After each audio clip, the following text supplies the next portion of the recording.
Então, eu diria algumas considerações, não finais, não tem essa pretensão, mas considerações que eu acho que nos angustiam, nos consolam e nos informam, né? A primeira delas que eu quero fazer um comentário é a questão da comunidade acadêmica brasileira. A comunidade acadêmica brasileira foi, desde o início, né, apesar de todas as adversidades que encontramos, foi ativa e foi pujante.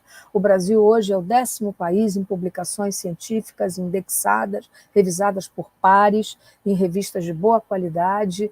Isso não é pouca coisa quando nós nos comparamos a países que têm uma taxa de investimento nessa área muito grande. A qualidade da informação científica ficou muito mais rigorosa, isso é o que permitiu que nós hoje possamos falar de maneira muito clara sobre aquilo que realmente serve, que não serve, em relação a medicamentos, vacinas, prognóstico e tudo que são as nossas grandes preocupações como médicos e como cidadãos. O impacto no sistema público e privado foi imenso no Brasil, nós temos que nos preparar, né? Sempre que eu falo sobre isso, eu digo, não é mais possível que nós não nos preparemos, não apenas para uma eventual nova onda, que sem dúvida nenhuma pode ocorrer, mas para próximas epidemias. A Covid-19 não é definitivamente a última epidemia que nós vamos viver ainda em nossas gerações.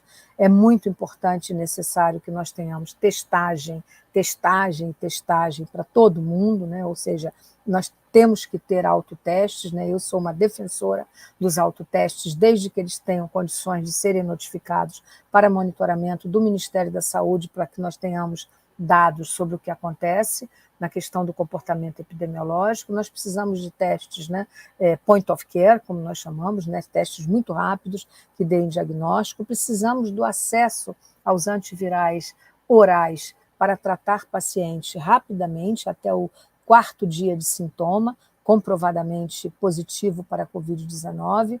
Sem dúvida nenhuma, os anticorpos monoclonais são, como já é usado, por exemplo, nos Estados Unidos, para casos moderados, sem dúvida nenhuma, precisa ainda de um certo recuo histórico para gerar resultados mais robustos do que nós temos até o momento. Os imunomoduladores, eu não tenho dúvida de que eles são um campo, digamos, demarcado de prognóstico desses casos. As vacinas, também não temos dúvida de que elas gerarão vacinas que nós chamamos, através dos estudos de fase 4, vacinas de segunda geração.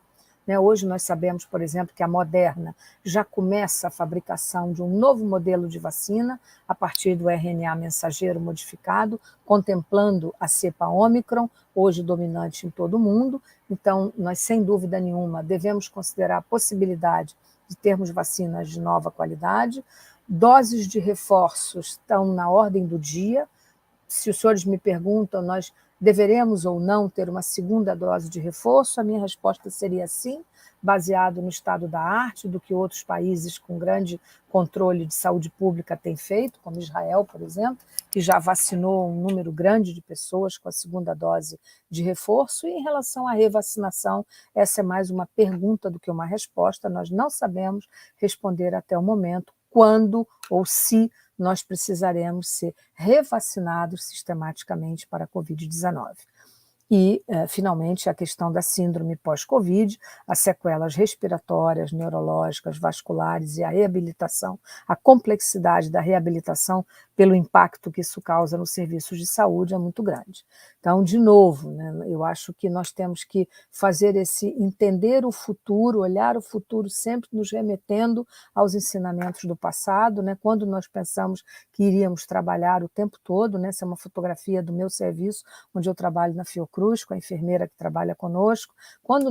Nós trabalhamos assim desde o início da pandemia, nós nunca paramos o serviço, né, até porque é um serviço que tem pacientes de protocolos e nós nunca pensamos que fossemos viver assim e muito provavelmente ainda viveremos paramentados assim por muito tempo.